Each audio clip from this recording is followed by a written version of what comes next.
출애굽기 20장 12절. 출애굽기 20장 12절. 구약성경 113페이지. 출애굽기 20장 12절. 한 절이니까 같이 한번 읽어봅시다. 자, 시작. 내 부모를 공경하라. 그리하면 내 하나님 여호와가 내게 준 땅에서 내 생명이 길리라. 아멘.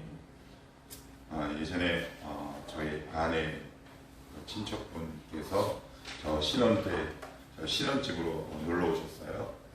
그러면서 기독교에서 되게 폄하하는 말씀들을, 아무래도 성경을 제대로 읽어보신 적도 없고 그냥 매스미디어에서 전하는 일방적인 뉴스들을 대상으로만 이제 기독교에 접하다 보니까 여러 오해들이 이렇게 차곡차곡 쌓여 있어요. 근데 그 가운데 한 가지가 뭐였냐면 기독교는 효를 모른다는 거예요. 효를. 그래서 제가 아닙니다. 성경에는 효에 대해서 그렇게 이야기하고 있지 않다. 그러니까 이제 많은 분들, 이제 그 친척분들도 그렇고 오해를 믿지 않는 많은 분들이 기독교에 대해서 오해하고 있는 게 뭐냐면 효에 대해서 강조하고 있지 않다라고 이야기를 많이 하는데 성경을 정말 모르는 처사. 그래서 제가 이렇게 말씀드렸어요. 형님, 제가 이제 형님이라고 부르는데 십계명이라는 게 혹시 들어보셨어요? 이렇게 안 돼. 영화도 있잖아요. 십계명. 이제 모세가 하나님께 받은 두 돌판인데, 첫 번째 돌판은 하나님과 인간 사이의 관계를 규정하는 돌판이고, 두 번째 돌판은 사람과 사람 사이의 관계를 규정하는 돌판인데, 그 가운데 첫 번째 계명이 부모를 공경하라, 이 말씀이 있다고 그랬더니 안 믿으시는 거예요. 그래서 제가 성경을 갖고 와가지고 이렇게 찾아서 보여드렸어요. 여기 보세요, 여기 써있다고 그랬더니 진짜네. 그리고 이제 발걸음을 옮기셨던 기록이 있습니다. 잠깐 시간을 어제로 좀 되돌려 봅시다. 제가 어제 여러분들에게 이런 말씀을 드렸어요. 남자가 그 부모를 떠나 여자와 한 몸을 이루는 것. 우리가 자녀를 키울 때 꼭 기록해야 하는 것은 자녀가 쓰러지지 않는 것이 아니라 넘어져도 다시 일으켜 세울 힘을 부모가 키워주는 데 있다 라고 말씀을 드렸어요. 그래서 이게 무섭다 그랬죠. 교회 다니는 사람들이 자녀에 대한 이해가 저도한테는 되게 편협했어요. 실패하면 안 되고 뭐든지 다 잘 돼야 된다는 강박이 있어요. 근데 정말 더 무서운 건 뭐냐면 거기다 말씀까지 붙들어요.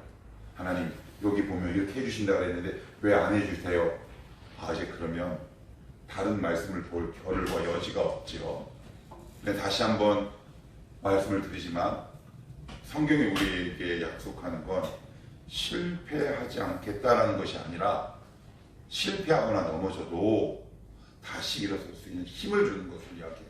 그래서 우리 한국의 거의 대부분의 부모들이 어떤 역할을 하냐면 매트리스와 침대 역할을 하죠. 무릎에 상처가 나지 않도록 키워요, 아이를. 근데 그것이 아니다. 그래서 때로는 넘어지도록 두는 것, 그가 벽도로 놔두는 것도 큰 의미에서 보면 성서적인 교육이다. 이제 한 주간 여러분들이 말씀을 들으면서 어느 정도 생각이 드셨겠지만 성경은 가정, 부모, 자녀, 그리고 부모와 자녀와의 관계 등 굉장히 상세하게 규정을 하고 있는 내용들을 아마 여러분들 접할 수 있을 거예요. 오늘 이야기에 관해서는 부모에 관한 이야기입니다. 할 이야기들이 아마 많이 있을 겁니다. 우리 박 목사님에서부터 우리 또 이금단 성도, 또 채미, 수민이는 왜 할 얘기가 없겠으며, 우리 병진이는 왜 할 얘기가 없겠고, 채린이도 얼마나 부모에 대해서 할 얘기가 많을 거예요. 아마 저마다 부모, 엄마, 아빠에 대해서 할 이야기가 참 많이 있을 겁니다. 그러면 성경에서 말하는 부모와 자녀와의 관계는 어떻게 정립하면 좋을까? 물론 말씀을 한번 딱 듣는다고 해서 지릿 해가지고 뭐 인격이 변화되거나 그 정도까지는 아니지만 그래도 성경에서 증언하고 선포하는 부모와의 자녀의 관계를 그래도 이렇게 바르게 건강한 이 뼈대를 세울 수 있다면 우리 신앙이 훨씬 더 아마 건강해지지 않을까 그런 생각이 듭니다. 오늘 12절에 보시면 아까 제가 앞에서도 말씀드린 것처럼 이 말씀은 두 번째 돌판에 있는 말씀이에요. 그러니까 첫 번째 돌판은 하나님과 인간 사이의 관계를 규정 짓는 거예요. 두 번째 돌판은 뭐냐면 사람과 사람 사이의 관계를 규정 짓는 것 가운데 제1계명이다라는 의미는 이게 되게 중요한데 뭐냐? 사람 사이에 다양한 갈등이 일어나잖아요. 그죠? 직장, 아니면 교회 공동체, 아니면 뭐 배우자도 역시 마찬가지고요. 그리고 친구 사이에도 갈등 관계가 일어날 수 있단 말이에요.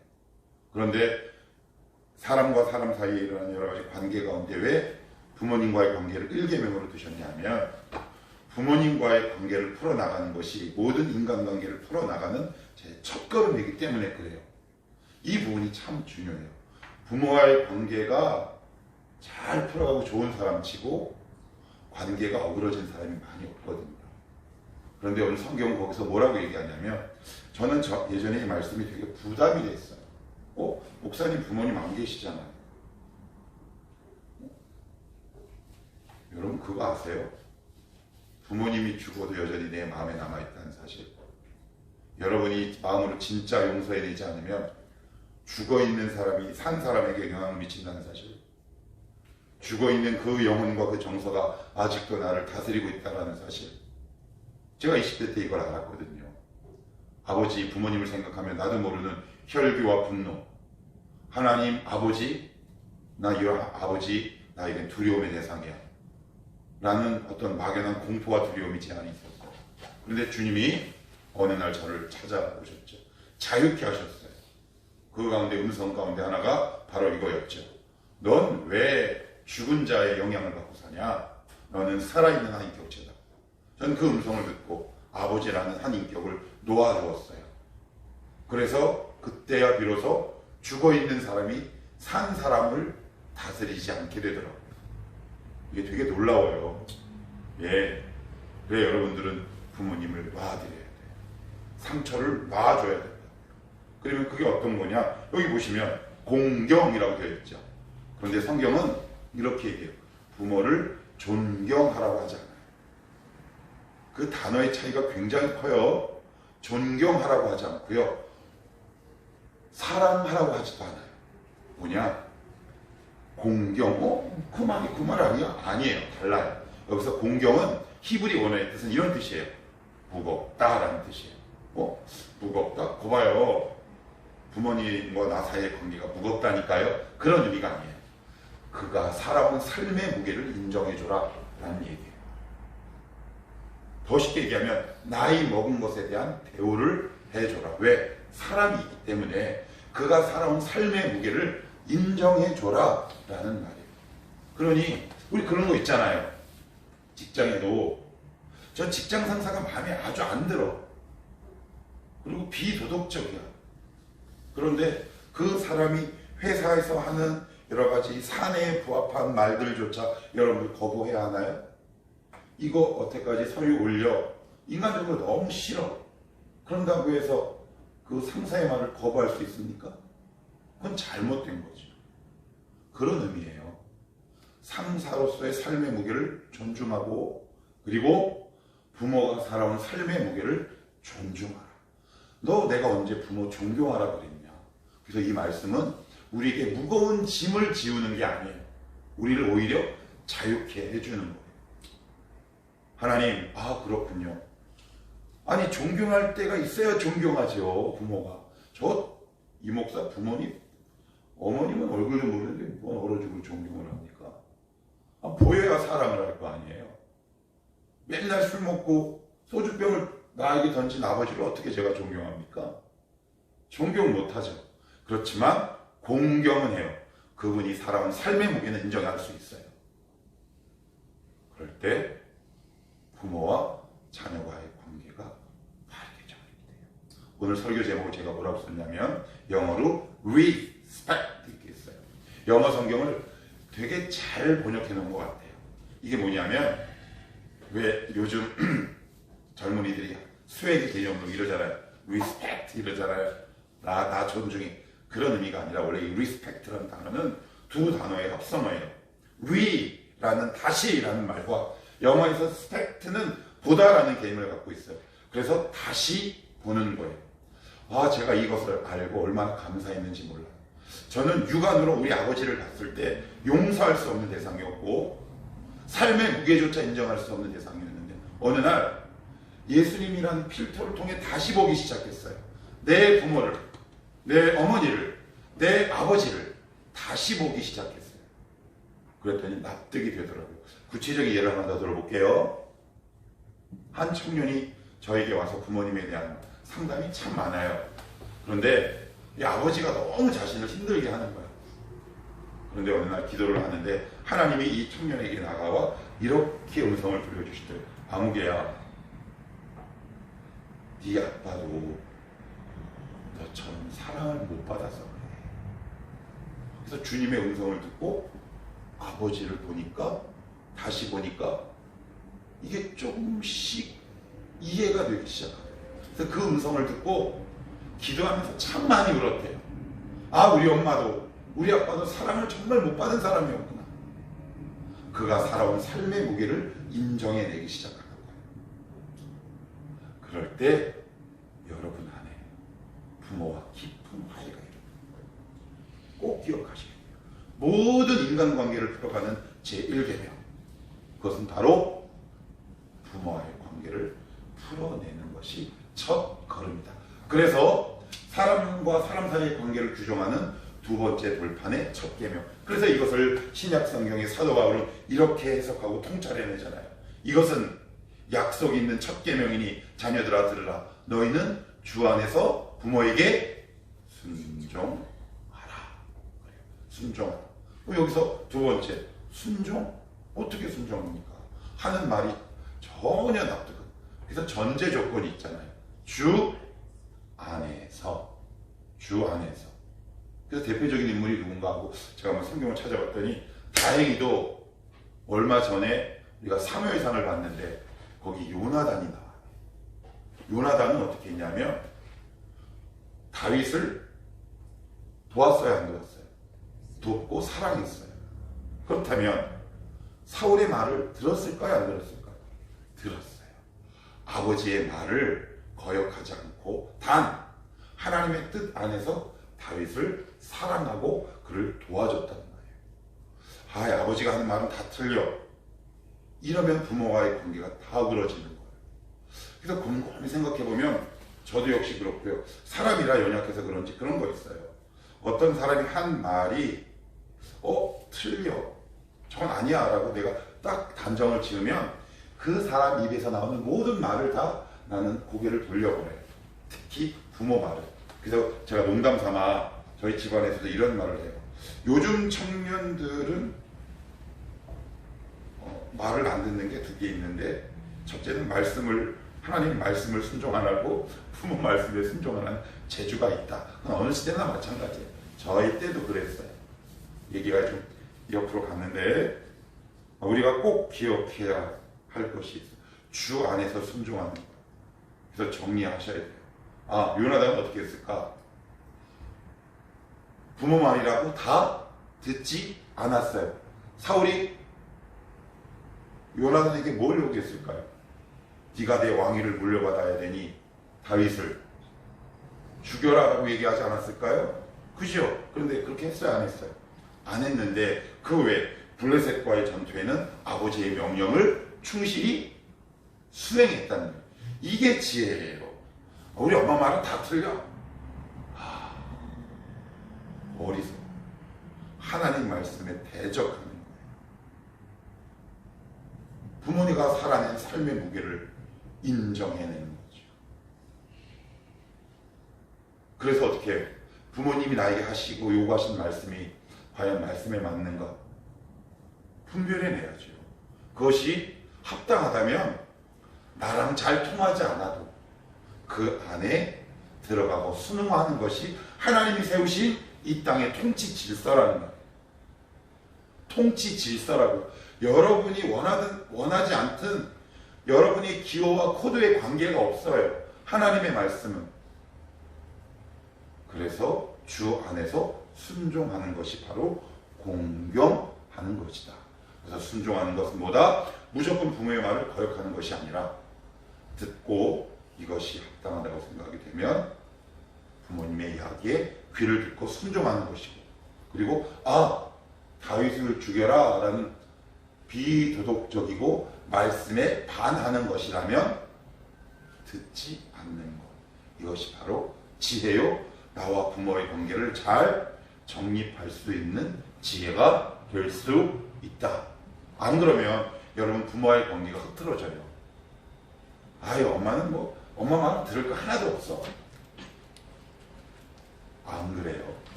그렇지 않아요. 그분이 살아낸 삶의 경험과 경륜이 있단 말이에요. 거기서 배워야 할 삶의 지혜가 있어요. 그게 공경이라고요. 카바드, 존중해줘. 그의 삶의 무게를 인정해줘. 그래서 엄마는 요즘 그런 거 아니야.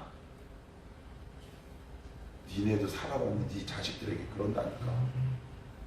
그래서 지혜 있는 사람은 엄마가 하는 말, 부모가 하는 말이 다 틀린 것이 아니라 하나님이 삶의 무게를 존중하라고 공경하라고 했으니 혹시 엄마 아빠가 나에게 하는 말 가운데 내가 귀담아 들어야 할 것이 있을까? 그것이 삶의 지혜래요.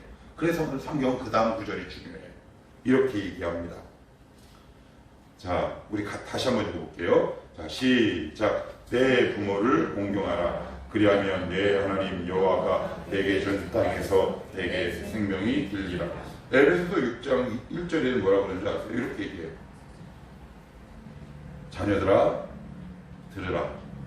주 안에서 부모에게 순종하라.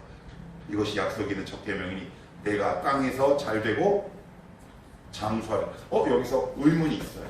저는 항상 의문이 있어요. 효도하는 사람은 다 잘 되고 땅에서 장수하냐는 거예요. 안 그런 사람도 있을까요? 없을까요?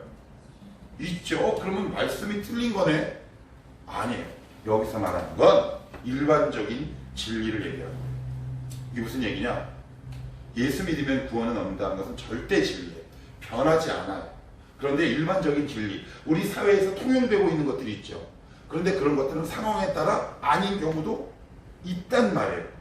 일단 그런 의미고요. 더 중요한 의미가 있어요. 어제 말씀을 이걸 어떻게 설명하면 좋을까? 주석을 봐도 시원하지 않고, 그래서 나름대로 고민하고 하다가 이런 생각이 딱 드는 거예요.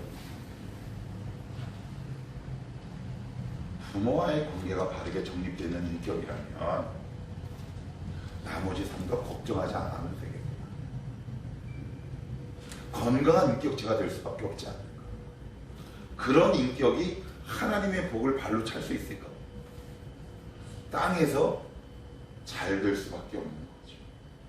부모와의 관계가 어그러지고 상처가 있다면 여러분 놔주셔야 합니다.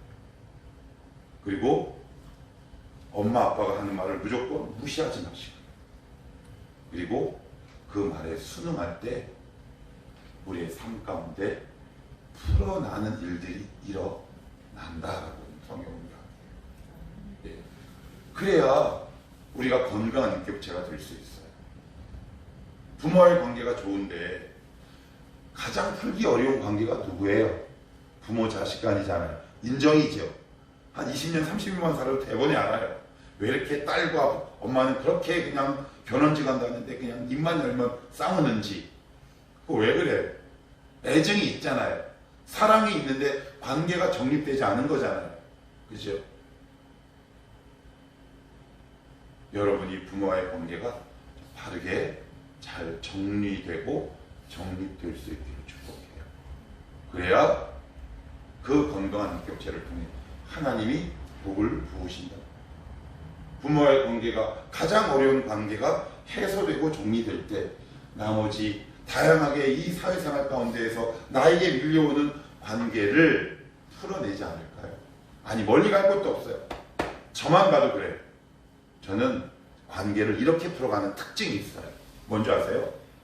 저는 관계를 싸움의 관계로 항상 인식하는 습관이 있어요. 그래서 저희 아내가 저보고 싸움닭이라고 그랬어요. 지금도 일정 부분 그게 있어요. 왜 그래요? 부모와의 관계가 정리되지 않아서 그래요. 여러분 안에 있는 나의 삶의 성향과 기질들 다 어디서부터 오는 걸까요? 부모와의 관계에서 와요. 이것이 여러분이 건강한 인격체로 가는 첫 걸음이다. 그래서 이따가 기도하실 때 이렇게 기도하셔요. 하나님, 저 부모와의 관계가 바르게 세워지게 하여 주옵소서.